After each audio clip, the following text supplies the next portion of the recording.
अस्सलाम वालेकुम। इस वीडियो में मैं आपको हीमोडायनामिक्स की मार्किंग करवाऊंगी। ये मीडियम रॉबिन्स है और ये चैप्टर नंबर 4 है। तो मैं आपको इसमें बताऊंगी कि यूक्यूज़ क्या क्या हैं और एमसीक्यूज़ कौन से हैं और कौन सी चीज़ आपने किस तरह से करनी है।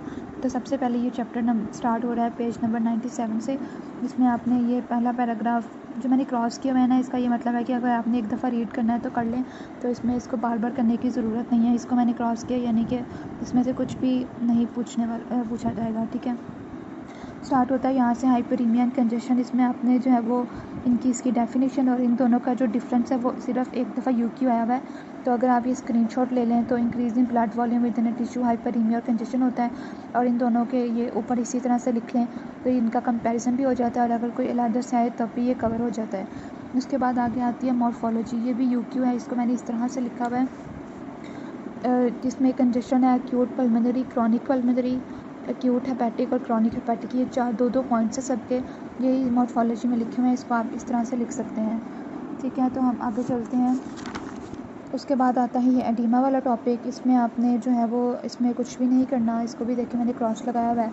ये टेबल आपने करना है, इसमें मेनली आपने ये पॉइंट्स याद रखने हैं और इनकी एक एक दो एग्जाम्पल्स। जो इसमें क्वेश्चन आया हुआ है ना, वो आया हुआ है ये वाला जो फ्लो चार्ट है कि जो हार्ट फेलियर होता है उसके अंदर एडीमा कैसे डेवलप होता है।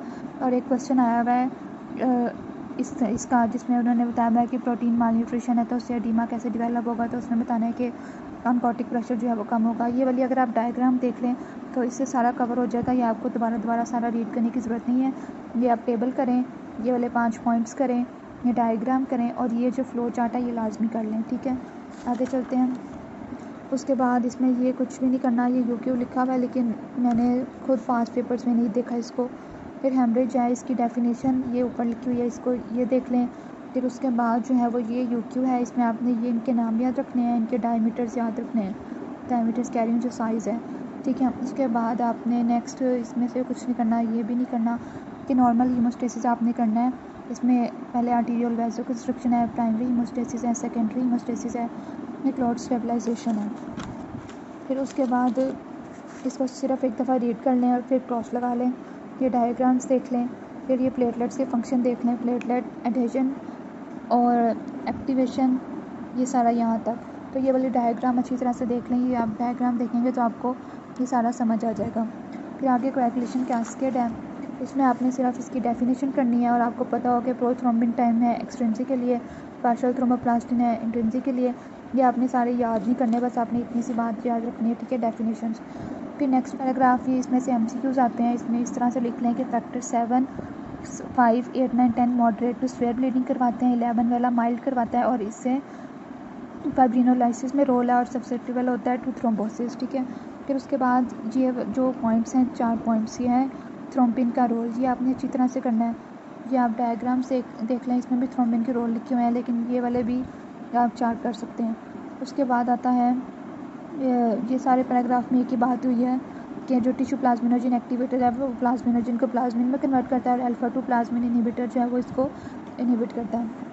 नेक्स्ट आगे ये आपने पढ़ना है एंडोथेलियम, ये यूक्यू है, इसमें आपने ये 3 पॉइंट्स याद रखने हैं। इनके अंदर को समझने के लिए ये डायग्राम बहुत इंपॉर्टेंट है, इसमें सारा कुछ यही पैराग्राफ वाला एक्सप्लेन किया हुआ है।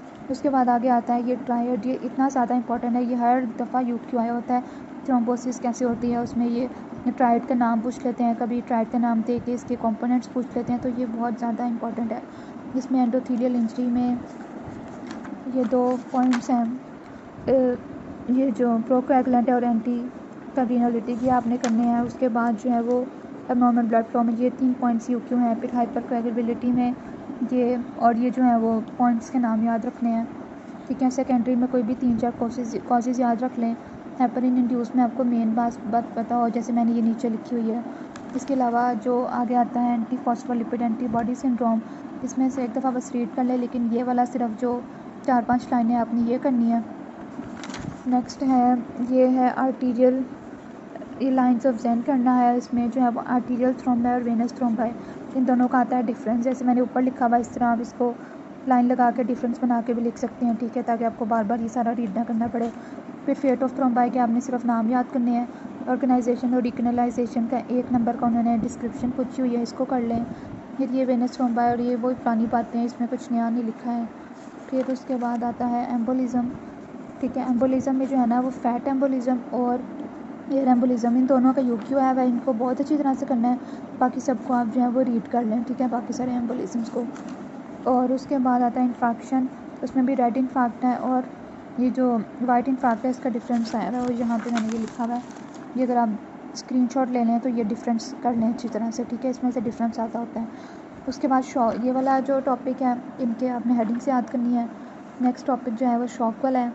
शॉक में आपने इसकी डेफिनेशन करनी है, ये वाला टेबल करना है, इसमें आपने नेम याद करना है और आगे 2-3 एग्जांपल्स करनी है। ठीक है, जैसे कार्डियोजेनिक में मायोकार्डियल इंफार्क्शन, वेंट्रिकुलर रप्चर है, हाइपोवोलेमिक में हेमरेज इन्फेक्शन के अंदर ग्राम नेगेटिव ग्राम पॉजिटिव वगैरह।